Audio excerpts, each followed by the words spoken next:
Today I'm going to talk about 5 life-changing habits that I think have made an overwhelmingly positive difference in my life. Obviously, if these things don't work well for you or you have a different way of doing things, that is great.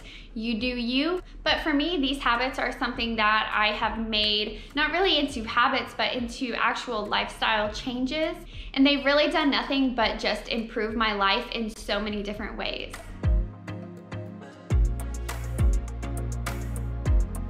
So the first habit is something you hear all the time. Of course, this is because, in my opinion, it really works, and that is getting regular weekly exercise. I try to get daily exercise just between walks or hitting the gym, but I try to make it a habit to at least hit the gym 3 to 4 times a week, even if it's just for 20 or 30 minutes on the elliptical machine. Making the gym a habit is something that has helped me out so much, not just physically making me feel better, but also mentally. When I have had a hard day at work, or I'm just feeling stressed or worried or whatever, and I can't turn my mind off, the gym is the place that I want to go. When you are just having like too many thoughts and you can't really settle down, it helps so much to just go lift some weights or go get some cardio. So when I say get regular weekly exercise, it doesn't necessarily have to be gym exercise. If you want to go ride your bike, which is something I love to do, you can go ride your bike. You can go for a walk around your neighborhood, play tennis, go hiking, go for a swim. Just whatever you can do to get your body moving and your blood pumping. Not only is it great for your physical and your mental health, but you're going to sleep so much better if you have a regular workout routine, and you just have a lot more energy in general. Regular weekly exercise to me also includes stretching. If I want to just roll out my yoga mat and do a little yoga, or just, get a good stretch going, that makes me feel so much better. Especially if you work a desk job where you're just kind of confined to one spot all day. It really helps to get up and move around, stretch out your muscles, and just kind of incorporate like a change of pace in your day. I think the important thing to remember about exercise is that so many people set these really high goals, and it's awesome to set goals, but when they mess up just once, they think that they can't do it and they just kind of forget about it because they feel like it's not attainable. For me, I set a goal to go to the gym about 3 times a week. I try to do Monday, Wednesday, Friday, but sometimes that day comes around and I just don't want to go to the gym and I'm tired, and maybe I just want to post up on the couch with a good book or watch some TV or just hang out, and I don't want to bother with the gym, and that's okay. I let myself do that because I'm disciplined enough to know that I will go to the gym next time. It's okay to take rest days, and I think it's really normal for us to do that.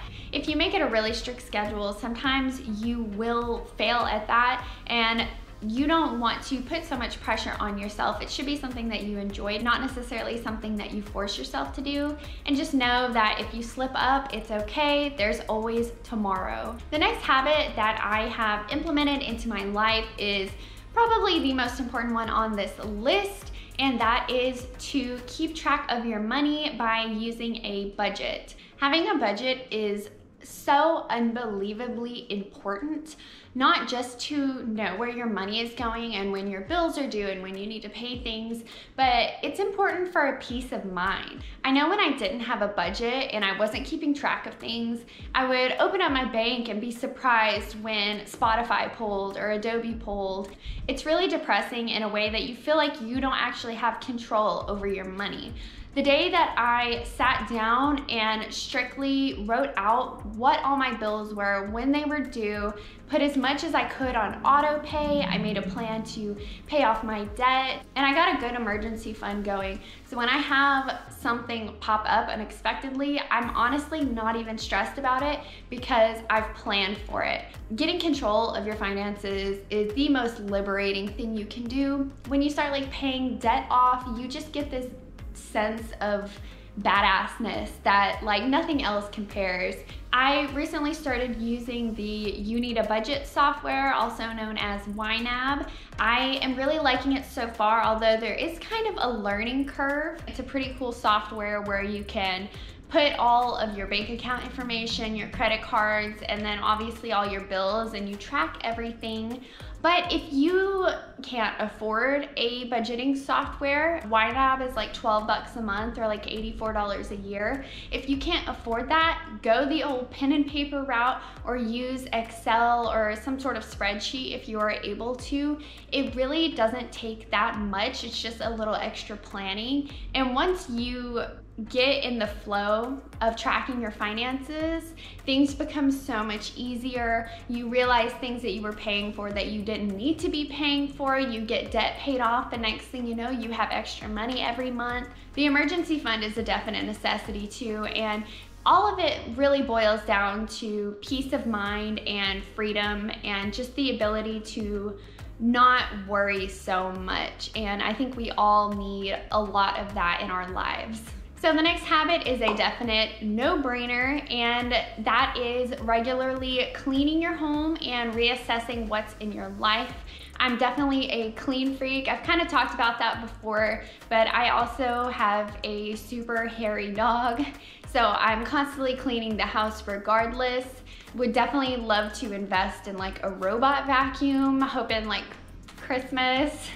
But just keeping your environment clean. First thing I do when I get out of bed is I make the bed, because there's nothing worse to me than a messy bed. I try to do my dishes as soon as I get them dirty. I clean the kitchen right after I cook, or at least I try to. Obviously, I'm not constantly on top of everything, and my house definitely gets messy with, you know, 2 adults who work and a Siberian Husky that sheds like 1,000,000 pounds of fur a day. But I do my best. Just living in a nice, clean, and serene environment definitely improves my mood. I wouldn't be embarrassed if somebody dropped by, and not having clutter in my life helps a lot too. I try to regularly reassess what I have in my household. Like, am I actually using this? Is it bringing meaning to my life? Is this something that is useful, or is this beautiful, or is this necessary? And if it's not, then I try to maybe sell it or donate it or find another place for it. My apartment's not that big, and I don't want stuff in here that's just taking up space for no reason and just stressing me out. So I think just keeping my house as clean and free of clutter as possible, it just helps keep my mind a little less worried about all of the little stuff, where I can focus more on the things that are important to me. So this next habit is something that should be done already, but I think that it benefits me more than you would expect, I guess, if that makes sense. So that is walking my dog regularly. And obviously you're probably saying, yeah, Kelsey, you should be walking your dog regularly. And I agree. What I'm saying is taking her for several daily walks not only benefits her, but it benefits me in a big way. It's a nice way to start and end my day. And not only do I get to spend quality time with her, but it's something that gets my blood pumping. So if it's a day where I miss the gym, or if it's an off day where I'm not going to the gym, I still feel like I'm getting some good physical exercise in. I've just randomly had interactions with so many people just walking Kahlua on the street or walking past the dog park or anything really, just so many people who would compliment her and we would strike up a conversation. So that's really nice just to get that social aspect. I find that I explore so much more. It's so cool to live in a city and feel like you just know all the streets and all the neighborhoods and the trails because you've walked your dog basically everywhere in that city. So that's really cool. It's just discovering new places and being able to take new trails and just kind of go on a little adventure. You really never know what you'll come across, whether you're seeing like ducks and birds at the lake, or rodents, or other dogs, or dog owners. So I think it's just really fun because of that variety that it adds. And obviously I know it's giving my dog a huge benefit by getting her socialized and getting her exercise and just adding some fun, different stuff to her day. So obviously, whether I enjoyed it or not, I would still be giving her several walks a day, but just the fact that it adds to my life, that makes me feel even better that we're both getting something so good out of it, and I get to spend more time with her too. So number 5 is something I've mentioned before as well, and that is reading more. I used to love to read as a kid. Like, you can ask anybody who knew me when I was a kid that I was always toting around like some kind of novel or going to the library to check out another book. So I used to really love reading, and then when I went to college and I was just reading so much to study, my reading consumption seriously dropped because I was reading so much for school and I didn't want to read for personal reasons.